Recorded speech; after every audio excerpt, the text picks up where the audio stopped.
I loved him so much that I let him leave. Not because I didn't care, but because I cared too much. Our town was small enough that everyone knew everyone. The same cafes, the same roads, the same faces every year. And for a long time, I thought that was enough, until he started looking beyond it. He talked about cities like they were alive, like they were calling him. Bigger campuses, bigger companies, bigger futures. His eyes changed when he spoke about leaving. They lit up in a way they never did when he talked about staying. I loved him quietly at first, in late library nights, in shared headphones, in walks back to our dorms when the campus was asleep. Our love was soft, familiar, safe. And I thought that was what love was supposed to be. But dreams have a way of making people restless. He started feeling trapped, not by me, by the town, by the predictability, by the idea of becoming someone he did not recognize. I could hear it in his voice even when he tried to hide it. Sometimes he would apologize for talking about leaving so much. I would smile and tell him it was okay, that I understood, and I did. That was the problem. I understood too well. One evening, we sat on the college steps watching the sky change colors. He said he was scared. Scared that if he stayed, he would regret it forever. Scared that if he left, he would lose us. I wanted to tell him to stay. The words sat heavy in my chest, but I did not say them, because love should not cage someone. And I refused to be the reason he stopped becoming who he was meant to be. Loving him meant loving his dreams too, even when they did not include me. So I told him I would support him, that he should go, that we would figure it out. My voice sounded steady. My heart was anything but. He hugged me tightly like he already knew this was goodbye. And in that moment, I realized something painful. Some people come into your life not to stay, but to change you. And sometimes love does not stay. It steps aside. Would you have asked him to stay or let him go like she did? When he left, the town felt quieter than usual. Not empty, just altered. Like a song missing a familiar note. Everywhere I went held a version of him that no longer existed in the present. We tried to make distance sound temporary. We promised calls, messages, visits. We promised effort. But promises feel different when they are stretched across miles and time zones and growing lives. At first, everything felt possible. We talked every night. He told me about his classes, his roommates, the city lights that never slept. I listened carefully, memorizing his voice like I might need it later. I pretended not to notice how quickly his world expanded while mine stayed the same. He was becoming someone new, more confident, more ambitious. I was proud of him, truly. But pride has a quiet twin called fear. And fear sat with me every time our conversations grew shorter. I stayed behind to finish college. Same streets, same routines. People asked about him constantly. I smiled and said he was doing great. I believed it. I just did not say how lonely it felt, loving someone whose life no longer overlapped with mine. Sometimes he forgot to call. Sometimes he was too busy. I told myself it was normal, that success requires focus, that love should be patient. I reminded myself I was the one who told him to go. Late at night, I wondered if I'd made a mistake, if supporting his dreams meant slowly erasing myself from his future. That thought scared me more than I wanted to admit. When we did see each other again, something felt different, subtle. He hugged me like home, but his mind felt elsewhere, like he had already started living a life I was visiting instead of sharing. He talked about opportunities, about people he had met, about possibilities.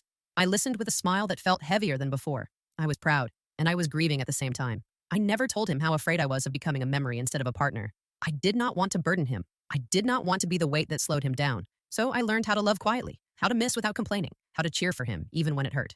Distance taught me something painful. Loving someone does not guarantee you grow in the same direction. Sometimes love is present while paths quietly separate. I held on longer than I should have because I believed in us, because I believed love could stretch far enough to cover the gap between who he was becoming and who I remained. But distance does not always break love loudly. Sometimes it thins it out until you barely recognize what you're holding. And I was starting to feel the space between us more than the connection. Do you believe love can survive distance when both people are growing in different directions? The distance stopped feeling like miles and started feeling like imbalance. Not because he loved me less, but because his life was moving faster than mine, and I was standing still trying to keep up. Our calls became less frequent. Not suddenly, gradually. Like daylight fading before you realize it is night. He was always tired, always busy, always rushing somewhere new. I listened and nodded and told him I understood because I always did. I noticed I was the one adjusting, waiting, rearranging my schedule, making myself available. Love should feel mutual, but mine began to feel like effort. When I shared my days, they sounded small compared to his. Exams, cafes, familiar faces. He listened kindly, but I could feel his mind elsewhere, like he was already living ahead of us. Sometimes he forgot details I had told him before. Small things, important things. I told myself not to be sensitive, but forgetting is different from not knowing, and it hurt quietly. I began measuring my worth by how much space I occupied in his expanding world. That is a dangerous thing to do when someone is growing away from you. He stopped asking when he would visit, stopped making plans beyond vague someday conversations. I held on to those some days like promises, even though they were never spoken with certainty. There were moments I wanted to tell him how lonely I felt, how scared I was of losing him slowly. But every time I tried, my courage failed me. I did not want to sound needy. I did not want to be another problem in a life that was finally opening up. So I stayed quiet, and silence became my contribution to his success. One night, he told me he had been offered an internship. His voice was excited, alive. I congratulated him immediately. I meant it. But after we hung up, I cried into my pillow because I knew what it meant. More time away, more growth without me, more distance disguised as opportunity. I started asking myself questions I had avoided. Was love supposed to feel this lonely? Was I supporting him or disappearing for him? Was holding on an act of love or fear? I realized something painful. I was no longer part of his becoming. I was part of his past, a safe place he returned to when things slowed down. And that realization hurt more than distance ever had. Love should not feel like you are watching someone leave in slow motion. I still loved him. That had not changed. But loving him was starting to cost me pieces of myself. And I was beginning to understand that selflessness without limits becomes self-loss. I did not know what the answer was yet, but I knew something had shifted. And once something shifts, you cannot pretend it has not. Have you ever felt like you were loving someone who was slowly growing away from you? I avoided the conversation because I already knew how it would end. Not with anger, not with shouting, but with quiet honesty. And honesty felt heavier than heartbreak. We talked one evening when the distance felt louder than usual. His voice was calm, familiar, but something in it had changed, like he was speaking from a place I could no longer reach. He asked how I was doing. I told him I was fine. That word had become my shield. Fine meant surviving. Fine meant not asking for more. Fine meant not making him choose. There was a pause, the kind that carries meaning. He said he felt guilty sometimes. Guilty for not being present enough. Guilty for missing things. I told him it was okay, that I understood. I always understood. That was when he said something that stayed with me. He said he did not want to hold me back. I felt my chest tighten because I had never asked him to stay, never asked him to slow down, never asked him to choose me over his dreams. And yet here we were. I told him I never felt held back, that loving him meant supporting him, and I meant it. But what I did not say was how lonely that support had become. He was quiet for a moment. Then he said he did not know what the future looked like anymore, that he was changing, growing, becoming someone new, and he was not sure how I fit into that version of himself. That sentence hurt more than any goodbye. I realized then that love cannot survive on intention alone. It needs presence, effort, choice. And his choices were already made, even if he had not said them out loud. I did not cry on the call. I stayed composed. I asked him what he wanted. He hesitated. That hesitation was my answer. We did not break up that night. We simply acknowledged the truth we had been circling for months. That love was still there, but alignment was not. After we hung up, I sat in silence for a long time. I thought about all the moments I swallowed my needs so he could fly freely, all the times I chose patience over honesty, and I realized something painful. Letting him go had started long before this conversation. I had been preparing myself quietly, learning how to stand alone again, learning how to love without losing myself completely. That night, I understood that loving someone does not mean holding on forever. Sometimes it means recognizing when your presence no longer fits their future, and that realization hurts in a way words cannot fully explain, but it is also the beginning of courage. Do you think some conversations hurt more because they confirm what you already know? After that conversation, everything felt fragile, like we were holding something cracked and pretending it was whole. We still talked, still checked in, but the space between us felt heavier than before because now it had a name. I stopped pretending nothing had changed. I noticed how often I hesitated before calling, how I measured my words, how I avoided future questions because I already knew the answers would hurt. There were moments I wanted to fight for us, to ask him to stay, to tell him I needed him, but I realized something important. Asking someone to choose you when their heart is already leaning elsewhere does not create love. It creates obligation, and I did not want to be an obligation. One night I lay awake thinking about fear. Fear of being alone, fear of starting over, fear of losing the person who had shaped so much of my college years. That fear had kept me quiet for a long time. But there was another fear growing louder, the fear of staying in a love that required me to shrink, the fear of waking up years later realizing I had built my life around someone who never fully chose me. I thought about him, about how alive he sounded when he talked about his future, about how much he had changed since he left. And I knew this truth quietly but clearly. He was becoming who he needed to be, and I could not ask him to pause that journey for me. Love should want growth even when it costs you comfort. So I did something that terrified me. I told him I thought we needed to let go.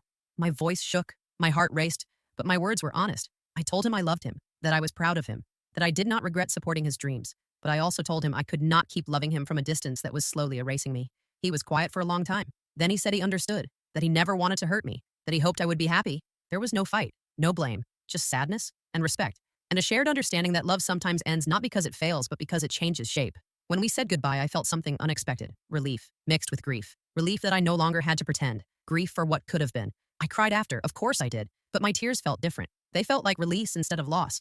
Letting him go was not an act of weakness. It was an act of love for him and for myself. I chose love over fear that night, and that choice changed me forever. Have you ever let someone go even though you still loved them? The days after we let go felt unreal, like I was walking through my life slightly detached from it. Everything looked the same, but nothing felt familiar anymore. My phone stayed quiet longer than I expected, and each silence reminded me that I no longer belonged to his daily world. At first I missed him in obvious ways, his voice, his laugh, the way he used to say my name when he was tired. Those memories came easily. They sat beside me in the mornings and followed me into sleep at night. But then I started missing him in quieter ways. I missed having someone to update about my day, someone who knew my routines, someone who existed in the background of my thoughts without effort. That absence felt heavy.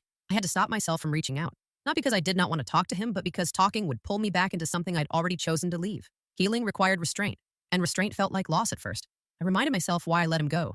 I reminded myself of the nights I felt lonely while loving him, of the distance that grew even when we tried to ignore it. Missing someone does not mean the decision was wrong. It means the connection was real. Some days were easier. I focused on classes, on friends, on things I had neglected while my attention was stretched across miles. Other days were harder. Songs reminded me of him, certain streets, certain sunsets. Healing is never linear. I noticed something surprising. The longer I stayed away, the clearer I became. My thoughts felt lighter. My chest did not tighten as often. I was no longer waiting for updates from a life that was no longer connected to mine. I realized I could miss him without needing him. That was a powerful lesson. Love does not disappear instantly, but dependence can if you allow it. I stopped romanticizing what we had been. I saw it clearly now. Beautiful, meaningful, but complete.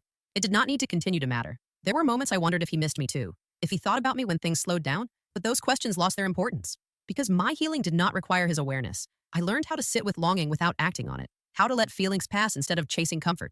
That was new for me, and it made me stronger. Missing him became something gentle instead of painful, a reminder that I had loved deeply, and that loving deeply is not a mistake. I was no longer trying to go back. I was moving forward while carrying what mattered and releasing what no longer fit. That was the moment I knew I was healing. Do you think it is possible to miss someone deeply without wanting them back? Somewhere between missing him and accepting the silence, I started finding myself again. Not all at once, in fragments. In small moments that felt ordinary but carried quiet strength. I stopped waking up with the urge to check my phone. That habit faded slowly, like muscle memory relearning rest. Mornings became mine again. I chose music without thinking of him. I dressed without wondering if he would see me. Those details mattered more than I expected. People around me noticed the change before I named it. They said I looked lighter, more present. I laughed easier. I realized how much emotional weight I had been carrying while loving someone from afar. Letting go gave me space to breathe fully again. I began making plans that did not revolve around waiting. Weekend trips, late dinners, new routines. I filled my life with experiences instead of expectations. And the more I filled it, the less empty it felt. There were moments of guilt, moments where happiness felt like betrayal, as if moving forward meant erasing what we had shared. But I learned that honoring the past does not require living in it. I thought about how much I had grown too, not in big visible ways like him, but quietly, internally. I had learned resilience, self-respect, the courage to release someone I loved for the sake of both our futures. I started imagining a different kind of love, one that grows alongside me instead of away, one that chooses presence, one that does not require me to be brave just to be patient. I was no longer defined by the fact that I let someone go. I was defined by who I became after. Sometimes I wondered if he would recognize this version of me, if he would notice the difference. But that curiosity did not pull me backward. It simply passed through. I understood then that letting him go had not emptied me. It had made room. Room for growth, room for joy, room for a life that felt whole without explanation. Loving him taught me depth. Letting him go taught me direction. And becoming someone without him was not loss. It was evolution. Have you ever realized you became stronger only after letting someone go? There came a point when thinking about him no longer hurt. It surprised me the first time it happened. His name came up in conversation and my chest did not tighten. A memory surfaced and I smiled instead of aching. That was when I realized something had changed. Love had shifted shape. It was no longer longing, no longer hope, no longer waiting. It had softened into gratitude. I was grateful for what we had been, for the late night talks, for the way he believed in possibilities bigger than our town, for the way loving him taught me how deeply I could care without conditions. I stopped wondering what would have happened if I'd asked him to stay. That question lost its power, because I knew the answer would have cost one of us our truth, and love should never require someone to abandon themselves. I understood now that timing matters as much as feeling. Two people can love each other sincerely and still be wrong for each other's futures. That realization no longer felt tragic. It felt honest. I began noticing how my heart responded to new connections. I was calmer, more observant, less willing to rush into familiarity just because it felt safe. I had learned the difference between comfort and alignment. Sometimes I caught myself smiling at the thought of him succeeding, of him becoming who he always wanted to be, and that happiness felt real, not forced, not painful, just genuine. That was how I knew I had truly let go. I no longer needed him to come back for the story to feel complete. The ending had already happened, quietly, without reunion, without regret. I stopped defining love as holding on. I started defining it as allowing growth even when it leads away from you. Gratitude replaced grief because I stopped measuring love by permanence. I measured it by impact, and his impact on my life was undeniable. He taught me courage without meaning to. He showed me that love can be kind even when it ends, that supporting someone's dreams sometimes means stepping out of their way. I also forgave myself fully, for staying quiet, for being patient, for letting go. Every choice I made came from love, and that matters. Looking back, I no longer saw a girl left behind. I saw a woman who trusted herself enough to release what no longer fit. Love did not fail us. It completed us differently, and sometimes that is enough. Do you believe love can turn into gratitude once you truly let go? With time came perspective, the kind that does not excuse pain but understands it. I could finally see our story without trying to rewrite it into something it was never meant to be. We met at a moment when love felt simple, when dreams were still forming, when futures felt flexible. Our connection grew in that space. Soft, supportive, real. But love that begins in one season does not always survive the next. I saw now how neither of us was wrong. He was brave for leaving. I was brave for letting him go. We chose growth in different ways, and that choice shaped us more than staying ever could have. For a long time, I believed love meant endurance, that if you loved someone enough, you stayed no matter the cost. Now I understand love also means discernment, knowing when holding on would turn devotion into sacrifice. I no longer replay our ending looking for mistakes. There was no single moment where everything broke. There was a gradual knowing, a mutual understanding that our paths were no longer aligned, that honesty mattered more than history. I think that is what made our ending gentle instead of bitter. We did not fight reality, we respected it. I learned that letting someone go does not erase the love you shared, it reframes it. It places it where it belongs, in the past, as something meaningful, complete, untouched by resentment. Sometimes people ask if I would do it again, if I would still encourage him to leave knowing how it would end. And the answer surprises even me. Yes, because loving someone should never mean clipping their wings. And loving myself meant not anchoring my future to someone else's becoming. I also see now how much I grew from that choice. I became more honest, more self-aware, less afraid of endings. I learned that heartbreak does not always arrive as devastation. Sometimes it arrives as clarity. I no longer romanticize sacrifice. I value reciprocity. I no longer fear change. I trust my ability to adapt. Those lessons came from loving someone who outgrew the life we shared. Our story was not about abandonment. It was about evolution, about two people honoring who they were becoming even when it meant separating. Seeing it clearly now brings peace, not closure. Peace.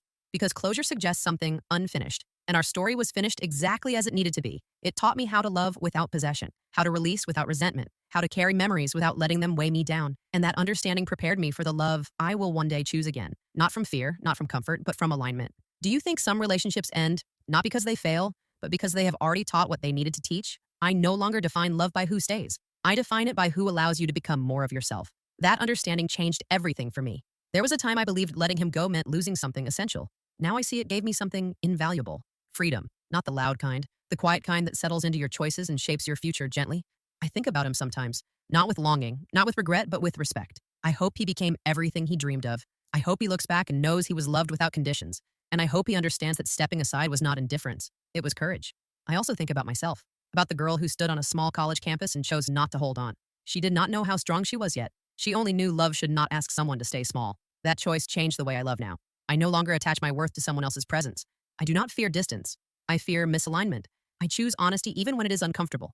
I understand now that love can be real, even if it does not last forever, that endings do not erase meaning, they complete it. Letting him go did not make me less. It made me whole. It taught me that love is not possession. It is permission. Permission to grow, permission to leave, permission to choose yourself without guilt. I know now that if love returns, it will not feel like waiting. It will feel like walking beside someone in the same direction. If it does not return, that is okay too. Because I did not lose love. I expanded my understanding of it.